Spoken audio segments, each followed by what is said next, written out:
11 आगाशा। आज सुबह जब हम टहलने निकले तो आगाशा का विषय एक बार फिर छिड़ गया। मुझे याद नहीं कि बात कैसे शुरू हुई, लेकिन ऐसा लग रहा था जैसे आगाशा महाराजश्री के साथ साथ चल रहे हों। महाराजश्री बात करते करते अचानक रुक जाते थे, जैसे किसी और की बात सुन रहे हों। कभी चलते चलते खड़े हो जाते थे। यह समझ नहीं आता था कि वे कुछ सोच रहे हैं या किसी की बात सुन रहे हैं। महाराजश्री ने कहा, देखो, जगत की भौगोलिक, धार्मिक, आर्थिक, सामाजिक अथवा आध्यात्मिक परिस्थितियां कभी एक समान नहीं रहती। कभी एशिया, अफ्रीका तथा अमेरिका सब एक ही भूखंड थे। भारत की वर्तमान सीमाएं सदैव ऐसी नहीं थी। भारत कहां तक फैला था, आज उसकी कल्पना भी नहीं की जा सकती। रावण की पत्नी मंदोदरी में देश, वर्तमान मैक्सिको, की थी।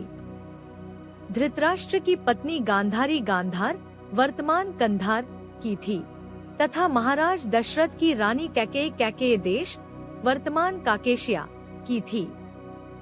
कई लोग एक विवाद खड़ा करते हैं कि आर्य भारत के मूल निवासी नहीं है। हमारे विचार में यह विवाद निरर्थक है। सब भूभाग एक दूसरे से जुड़े हुए थे। कभी वर्तमान मिस्र आदि देश भी भारत का ही भाग थे। उस समय कोई पासपोर्ट या वीजा का झंझट नहीं था। लोग एक भूभाग से दूसरे में स्वतंत्रता से आते जाते थे। आज यह कह पाना बड़ा कठिन है कि रावण की लंका कहाँ थी अथवा यादवों ने द्वारिका कहाँ बसाई थी। प्रश्न, किंतु हम तो भारत की वर्तमान सीमाओं को लेकर ही किसी विषय पर विचार कर सकते हैं।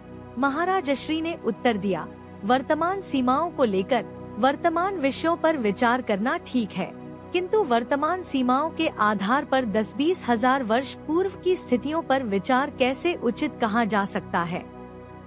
भाव यह है कि प्राचीन भारतीय ऋषि, संत तथा आध्यात्मिक महापुरुष कहाँ कहाँ रहते थे, कहाँ कहाँ घूमते थे, आज इस विषय में कल्पना नहीं की जा सकती। पौराणिक गाथाओं के अनुसार उनका आवागमन अन्य लोकों तक भी था।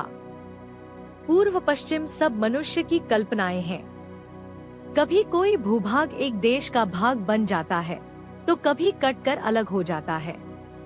बहती नदियां सूख जाती हैं, घने जंगलों के स्थान पर मरुस्थल उभर आते हैं। समुद्र की जगह पर्वतों की ऊंची चोटियां आकाश से बातें करने लगती हैं। विकसित नगर बियाबान हो जाते हैं। कभी आध्यात्मिक अनुष्ठान तो कभी मारकाट मचने लगती है। यह जगत परिवर्तनशील है।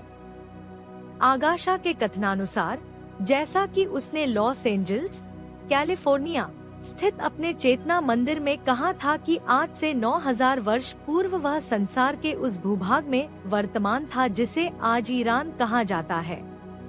उस समय के उस भूभाग की अपनी सभ्यता थी, किंतु देखते ही देखते सब कुछ समाप्त हो गया। अगले 2000 वर्षों में आगाशा के कई जन्म हुए। अंततः आज से 7000 वर्ष पूर्व वह भूभाग के उस देश में अवतीर्ण हुआ जिसे वर्तमान में मिस्र कहा जाता है। उस समय मिस्र का अभी जन्म भी नहीं हुआ था। आगाशा के कथनानुसार उस समय उस भूभाग का नाम आस्टा था, जहां प्रायः ईरान से आए हुए लोगों का निवास था तथा जिन्होंने अपने 37 संप्रदाय बना लिए थे। प्रत्येक संप्रदाय का अपना नेता था, अपना विधि विधान था। आगाशा का यह अंतिम जन्म था। उसके पश्चात वह चेतन जगत का वासी बन जाने वाला था। बड़े परिश्रम तथा योग्यता से वह एक संप्रदाय का मुखिया बन गया। उससे पहले अपने जीवन की एक घटना सुनाते हुए उसने कहा, एक दिन आस्टा के रेगिस्तान में मैं पैदल यात्रा कर रहा था। पानी तथा खाद्य सामग्री समाप्त हो चुकी थी। पांवों की चप्पल भी टूट गई थी, इसलिए तपती रेत में खुले पांवों ही चलना पड़ रहा था। गला सूख रहा था। भूख से आंतड़ियां बाहर आने को हो रही थी। पांव जल रहे थे। मीलों तक छाया का कोई निशान नहीं था।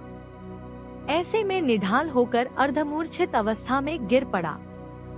सहसा मुझे ऐसा लगा कि कोई कह रहा है कि उठो तथा धैर्य धारण करो तथा अंतर के दैवी स्तर पर स्थिर हो जाओ। पास अन्य कोई भी नहीं था। फिर आवाज कहाँ से आ रही थी? तब अदृश्य में से एक आकृति हाथ में खाद्य सामग्री लिए एकदम प्रकट हुई। आगाशा सोच में डूब गया कि यहाँ तो दूर दूर तक कोई भी दिखाई नहीं दे रहा था। यह आकृति कहाँ से प्रकट हो गई? वह भूखा प्यासा तो था ही। उसने खाद्य सामग्री लेने का भरसक प्रयत्न किया, मिन्नतें की, किंतु भूख मिटाने या प्यास को दूर करने के लिए वह कुछ भी प्राप्त न कर सका।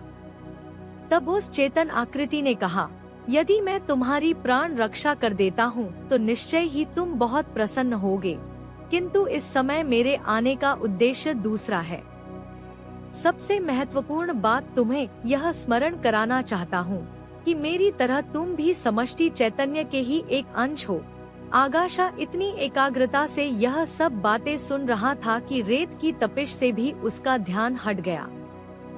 चेतन आकृति कहे जा रही थी, भोजन तथा जल पहले से ही तुम्हारे अंदर है। तुम्हारी भूख मर चुकी है, तुम्हारी प्यास बुझ चुकी है, किंतु तुम्हारा अभी लक्ष्य नहीं है कि ऐसा हो चुका है। जब तुम यह सब समझ जाओगे तो मैं तुम्हें यहाँ से थोड़ी ही दूर एक गांव में ले जाऊंगा, जहाँ तुम्हें भौतिक शरीर की आवश्यकतानुसार सब कुछ उपलब्ध हो जाएगा। शांत चित्त हो जाने के उपरांत आगाशा चेतन आकृति के पीछे हो लिया तथा थोड़ी ही देर में एक छोटे से गांव में जा पहुंचा। चेतन आकृति विलीन हो गई।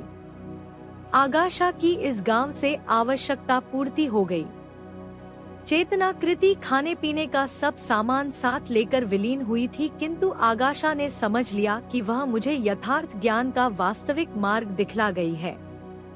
कई वर्षों पश्चात आगाशा अपने संप्रदाय का मुखिया बन गया।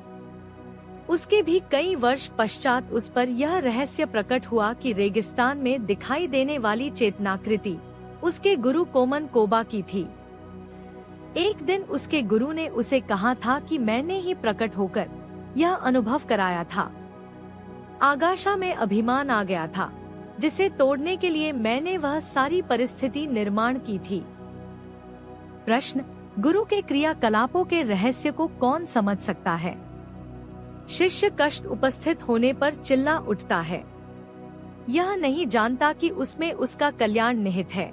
महाराज श्री ने कहा, शिष्य की बुद्धि अल्प तथा सीमित होती है, अपितु मोह तथा अभिमान के कारण विपरीत भी होती है।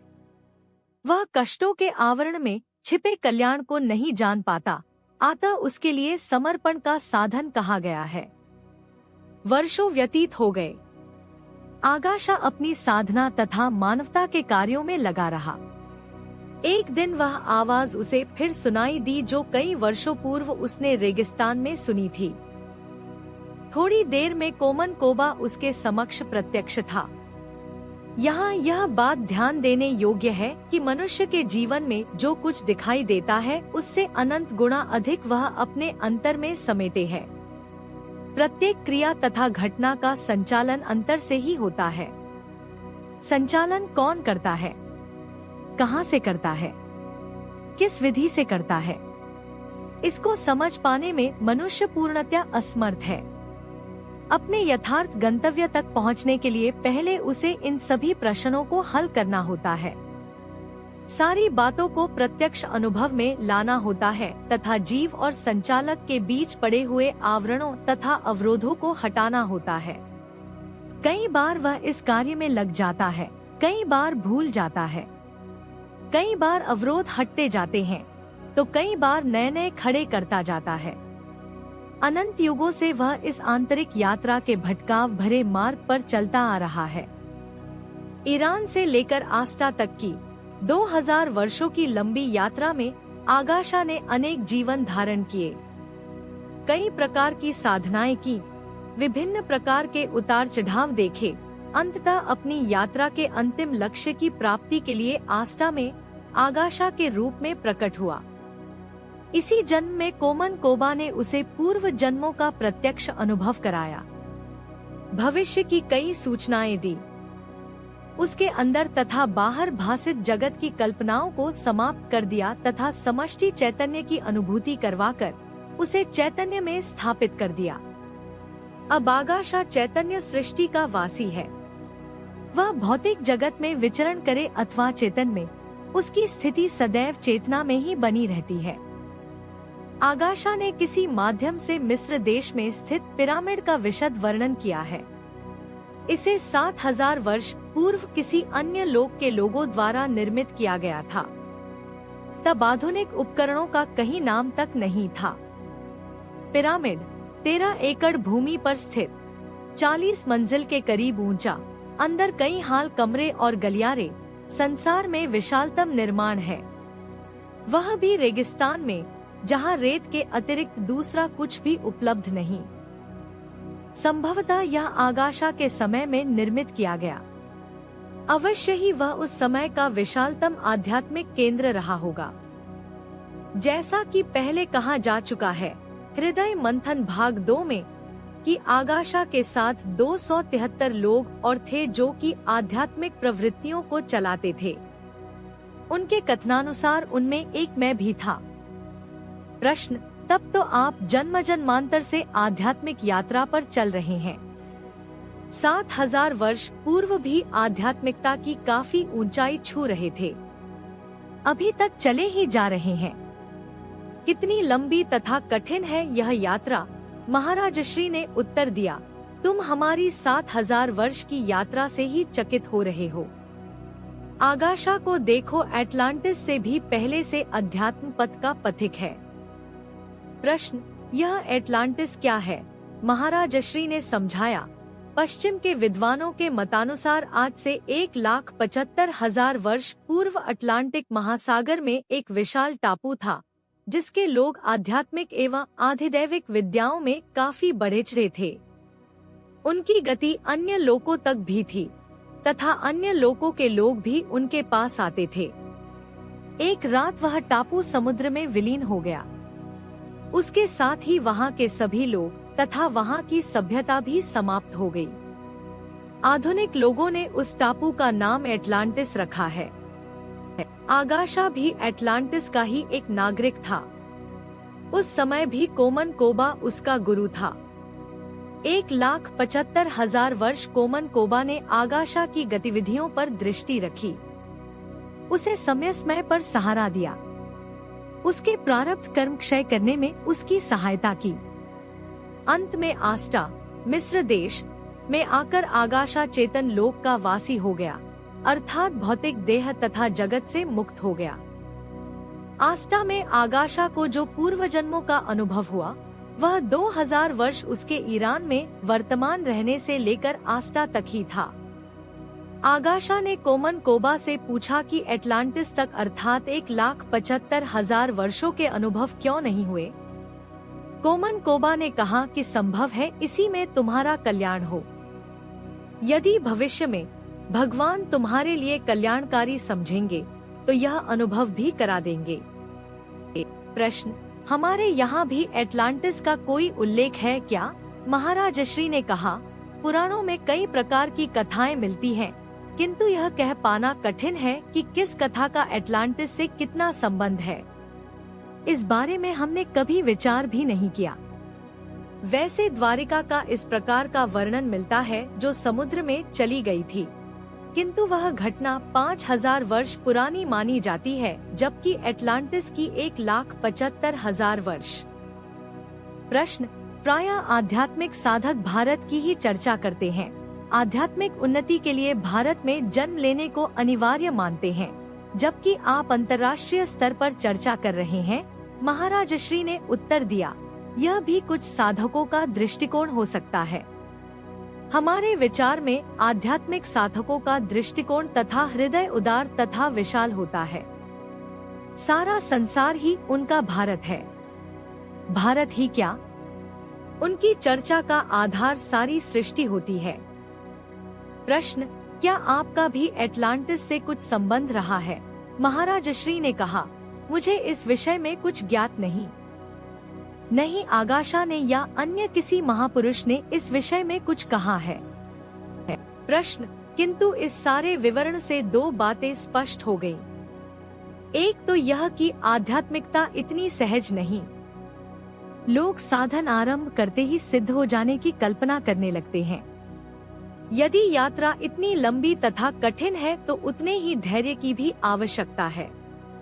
दूसरे गुरु का उत्तरदायित्व केवल दीक्षा देकर ही समाप्त नहीं हो जाता। जन्म जन्मांतर तक उसे शिष्य की संभाल करनी पड़ती है। तब तक संभवतः गुरु को भी अंतिम लक्ष्य की प्राप्ति के लिए धीरज धारण करना पड़ता है, जब तक कि शिष्य भी इस योग्य नहीं हो जाता। महाराज श्री ने कहा, तुम्हारी यह दोनों बातें ठीक है।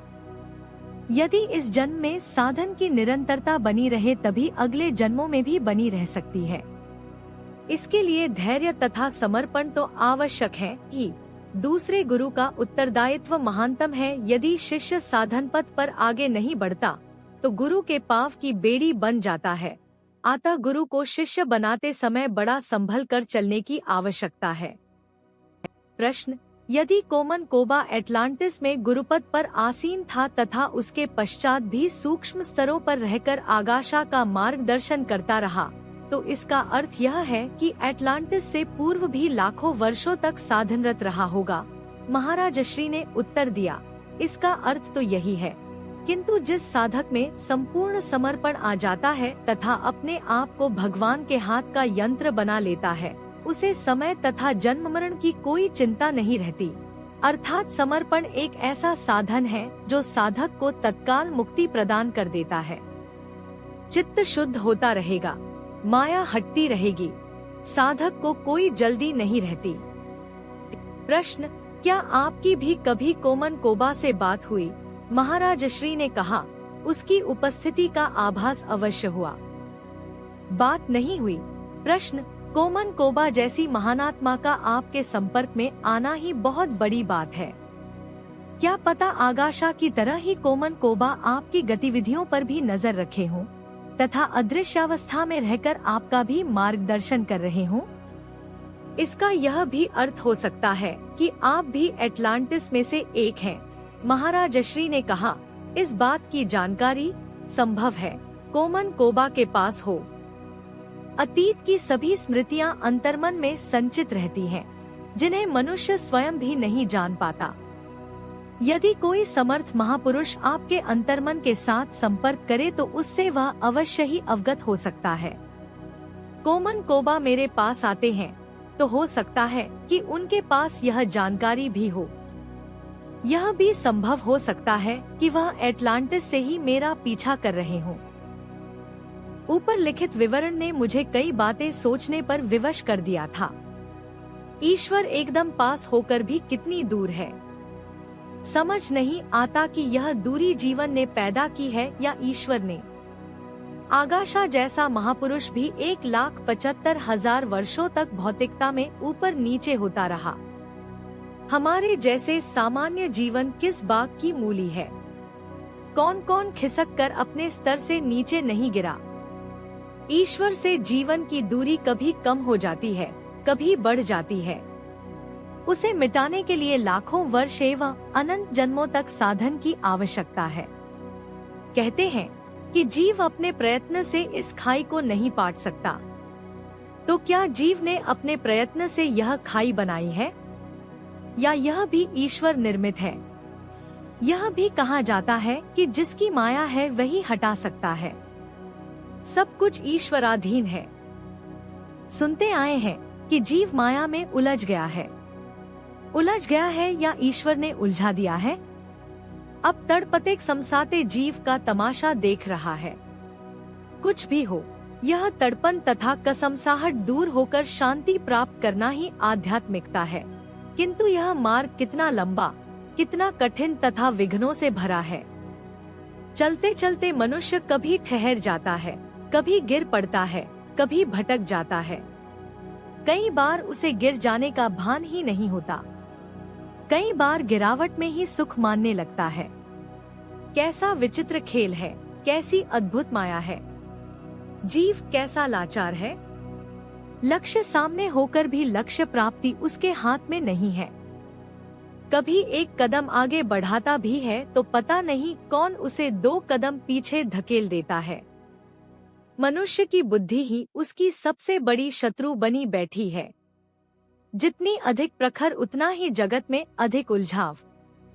यदि शास्त्र ज्ञान में लग जाती है तो उसी में फंस कर रह जाती है। ईश्वर कृपा के बिना बुद्धि की दिशा ठीक नहीं हो पाती। बुद्धि भी ठीक हो तथा उसकी दिशा भी ठीक हो तभी काम बन पाता है। संभवतः इसीलिए साधना तथा साधन पर बल दिया जाता है।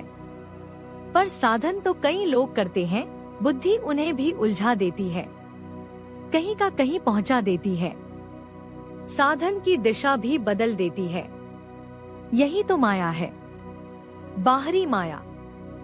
मुझे इस बात की भी चिंता थी कि जब कोमन कोबा जैसा समर्थ चैतन्यावस्थित गुरु तथा आगाशा जैसे अधिकारी एवं निष्ठावान शिष्य का मिलन था, तब भी आगाशा की चैतन्य स्थापिति में लाखों वर्ष लग गए। फिर मैं तो भौतिकता के चंगुल से भी अपने आप को मुक्त नहीं कर पाया था। कैसे कर पाऊंगा, कैसे निभा सकूंगा मैं गुरु के महान उत्तरदायित्व को? क्षमता तथा योग्यता के अभाव में शिष्यों के साथ यह छलावा नहीं है।